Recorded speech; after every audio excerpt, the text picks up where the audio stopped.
Hello friends, welcome to my channel. आज हम लोग मैथ की क्लास करेंगे। आज की इस क्लास में हम सीखेंगे अभाज्य गुणनखंड निकालना। अभाज्य गुणनखंड कैसे निकाला जाता है, आज इसी को हम लोग सीखेंगे। तो चलिए बिना देरी किए क्लास को शुरू करते हैं। अभाज्य गुणनखंड कैसे निकाला जाता है, इसको सीखने से पहले हम लोग जान लेते हैं कि अभाज्य संख्या क्या होती है, अभाज्य संख्या कहते किसे हैं, और उसके बाद गुणनखंड क्या होता है और अभाज्य गुणनखंड क्या होता है। ये तीनों चीजें जानने के बाद हम लोग सीखेंगे अभाज्य गुणनखंड को निकाला कैसे जाता है। तो चलिए सबसे पहले हम लोग देख लेते हैं कि अभाज्य संख्या। तो अभाज्य संख्या किसे कहते हैं? तो अभाज्य संख्या को इंग्लिश में हम लोग कहते हैं प्राइम नंबर, और हिंदी में कहेंगे अभाज्य संख्या। तो अभाज्य संख्याओं के अंतर्गत वे संख्याएं आती हैं जो केवल एक से और स्वयं से ही विभाजित होती हैं। यानी अभाज्य संख्याएं वे संख्याएं होती हैं जो केवल एक से और स्वयं से ही विभाजित होती हैं, या अभाज्य संख्याएं वे संख्याएं होती हैं जिनका केवल दो ही फैक्टर यानी गुणनखंड पॉसिबल होता है। जैसे जैसे 2, 3, 5, 7, 11, 13, 19, आगे भी 23, 29, ये सब जो हैं ये अभाज्य संख्याओं के अंतर्गत आती हैं। ये जो संख्याएं हैं ये केवल एक से और स्वयं से ही विभाजित होंगी। जैसे 2 है तो यह केवल एक से और 2 से ही कटेगी, यानी इसका फैक्टर केवल 1 होगा और 2 होगा। 3 का भी केवल 1 होगा और 3 होगा। मतलब कि अभाज्य संख्याओं के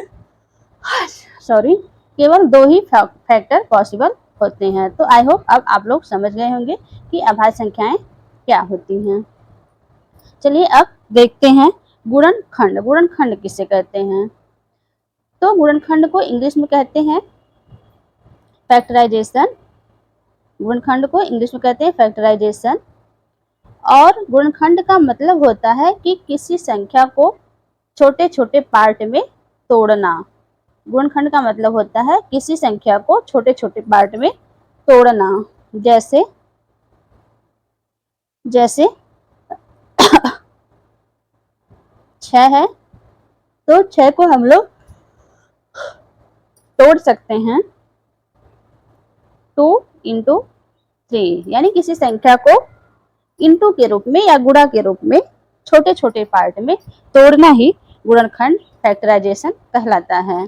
तो 6 हमारा बड़ा नंबर था, इसे हमने 2 इंटू 3 में छोटे छोटे नंबर में तोड़ दिया, तो यही हमारा 6 का गुणनखंड हो गया।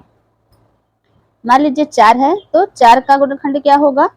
तो 4 को हम लिख सकते हैं 2 इंटू 2। ये भी 4 ही है और ये भी 4 है, बस ये गुणा के रूप में है और यह पूरा मतलब समेटा हुआ है, तो इसे गुणनखंड कहेंगे। 4 का गुणनखंड यानी फैक्टराइजेशन हमारा हो जाएगा 2 इंटू 2। 6 का फैक्टराइजेशन क्या होगा? 2 इंटू 3।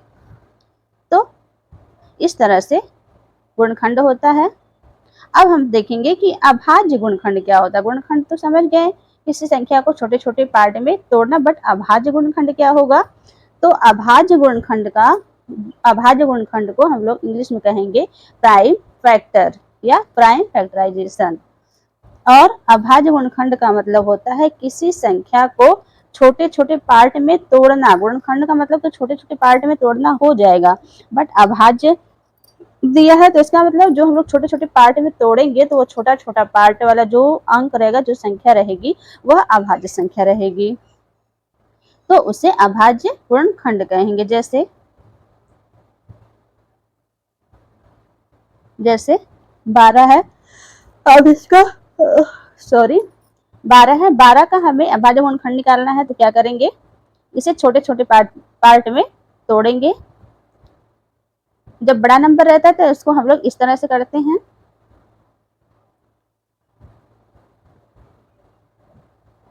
छोटे छोटे पार्ट में तोड़ेंगे तो अभाज्य संख्याएं जो होती है उसकी सबसे पहले सबसे छोटी संख्या से काटा जाता है। तो सबसे छोटी अभाज्य संख्या क्या है? 2 है, तो इसे हम लोग 2 से काटेंगे।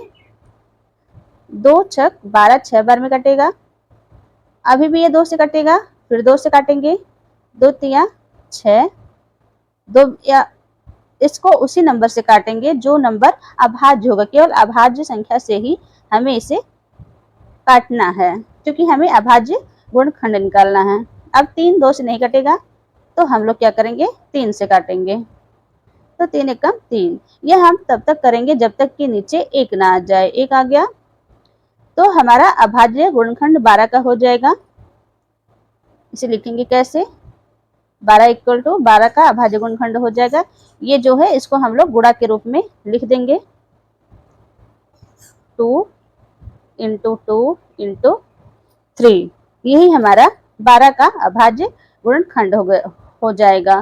तो 12 को हमने क्या किया? गुणा के रूप में छोटे छोटे पार्ट में तोड़ दिया और यही हमारा अभाज्य गुणनखंड हो गया। बट इसे लिखने का तरीका इस तरह से इतना नहीं छोड़ा जाता, इसको हम लोग पावर के रूप में लिखते हैं। तो 2 हमारा 2 बार है, तो हो जाएगा 2 की पावर 2 इंटू 3 हमारा 1 टाइम है, तो 3 की पावर 1। अब ये हमारा करेक्ट आंसर होगा, यानी कि 12 का जो प्राइम फैक्टर होगा वह होगा 2 की पावर 2 इंटू 3 की पावर 1, और ये हमारा आंसर हो जाएगा फाइनली। तो आशा करती हूँ आप लोग अभाज्य संख्या, गुणनखंड और अभाज्य गुणनखंड क्या होता है इसे जान गए होंगे। चलिए अब अभाज्य गुणनखंड कैसे निकाला जाता है कुछ और एग्जाम्पल के द्वारा सीखते हैं। तो हमने यहाँ पर 2 नंबर लिया है, 2 संख्याएं ली हैं, 120 और 140। इसका हमें निकालना है अभाज्य गुणनखंड। तो सबसे पहले हम 120 का अभाज्य गुणनखंड क्या होता है उसे निकालेंगे। तो सबसे पहले हम लोग क्या करेंगे? 120 लिखा है, इस तरह से 2 लाइन खींचेंगे, इस तरह से 2 लाइन खींचेंगे। फिर अभाज्य संख्या के अंतर्गत हमारा आता है 2 3 5 7 13 11, ये सारी संख्याएं आती हैं। तो ये जो है इसको हम अभाज्य संख्या से ही डिवाइड करेंगे।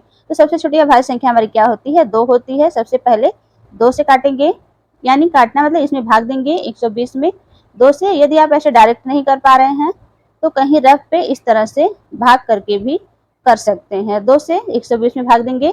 सबसे पहले 12 में 2 छक 12 माइनस करेंगे, 2 में से 2 गया कटकुट, 1 में से 1 गया कटकुट, 0 उतारेंगे, भाग नहीं जाएगी, 0 लगा देंगे। फिर ये भी कटकुटा हो गया, यानी कि हमारा भागफल कितना आया? 60 आया। इसका मतलब 2 से 120 60 बार में कटेगा।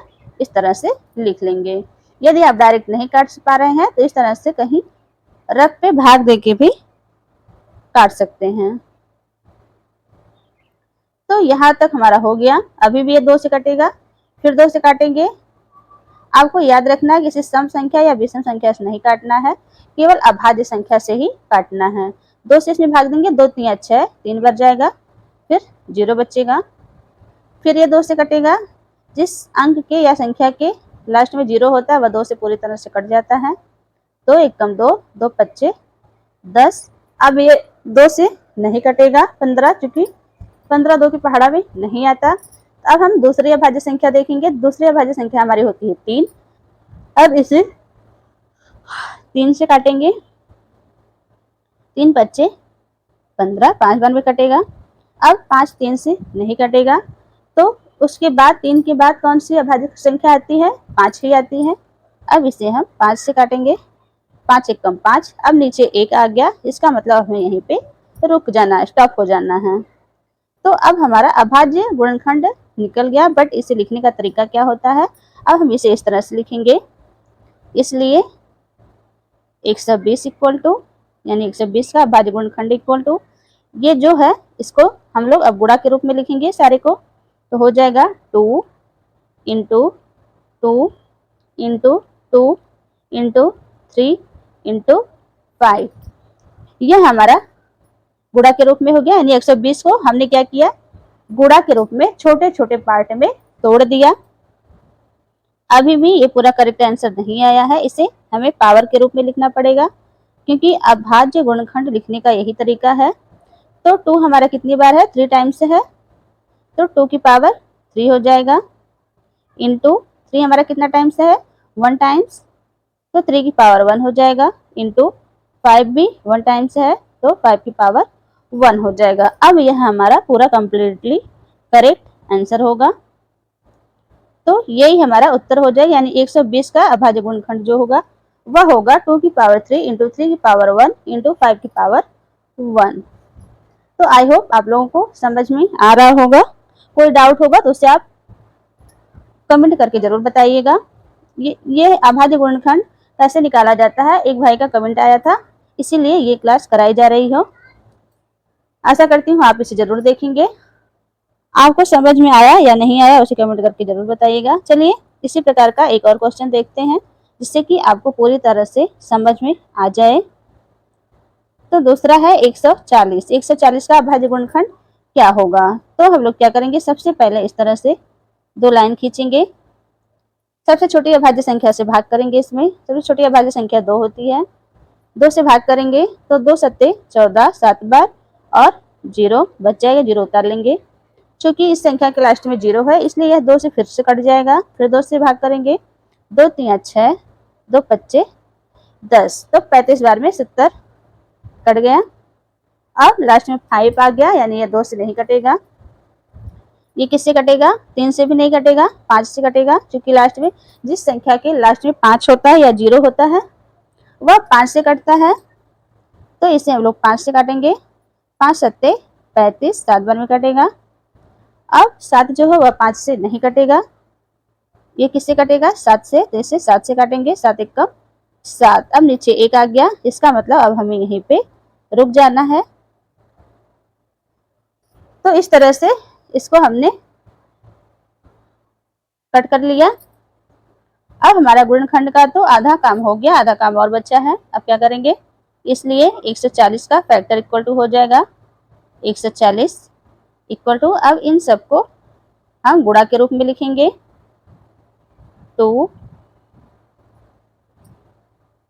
Into 2 into 5 into 7, 2 into 2 into 5 into 7। हमने 140 को गुणा के रूप में छोटे छोटे पार्ट में तोड़ लिया, यानी गुणनखंड हमारा हो गया। बट इसे पूरा अच्छे से लिखने का तरीका है कि ये जो फैक्टर के रूप में आया है इसे आप पावर के रूप में लिखेंगे, तभी पूरा अभाज्य गुणनखंड होगा। तो 140 इक्वल टू हो जाएगा, 2 हमारा 2 बार है, 2 की पावर 2 हो जाएगा, इंटू 5 हमारा 1 बार है, 5 की पावर 1 हो जाएगा, इंटू 7 हमारा 1 बार है, तो 7 की पावर भी 1 हो जाएगा। और यही हमारा क्या हो जाएगा, आंसर हो जाएगा। यही हमारा आंसर हो जाएगा, यानी 140 का जो गुणनखंड होगा, अभाज्य गुणनखंड होगा, वह होगा 2 की पावर 2 इंटू 5 की पावर 1 इंटू 7 की पावर 1। तो आशा करती हूँ अब आप लोग अभाज्य गुणनखंड निकालना पूरी तरह से सीख गए होंगे। कोई डाउट होगा तो प्लीज उसे कमेंट करके जरूर बताइएगा। अगली वीडियो आप किस टॉपिक पर चाहते हैं उसे भी कमेंट करके बता सकते हैं। वीडियो पसंद आई हो तो प्लीज वीडियो को लाइक कर दीजिए और अपने दोस्तों में भी शेयर कर दीजिए, जिससे कि उनको भी अभाज्य गुणनखंड निकालना आ सके। चैनल पर नए हैं तो चैनल को सब्सक्राइब कर लीजिए, सब्सक्राइब करके आल वाला बेल आइकॉन जो होता है उसे प्रेस कर लीजिए, जिससे कि हमारी हर वीडियो की अपडेट आप तक पहुंचती रहे। तो चलिए मिलते हैं अब अगली क्लास में किसी और टॉपिक के साथ। सुष्मिता चर्चा चैनल से जुड़ने के लिए आपका दिल से बहुत बहुत धन्यवाद। Take care.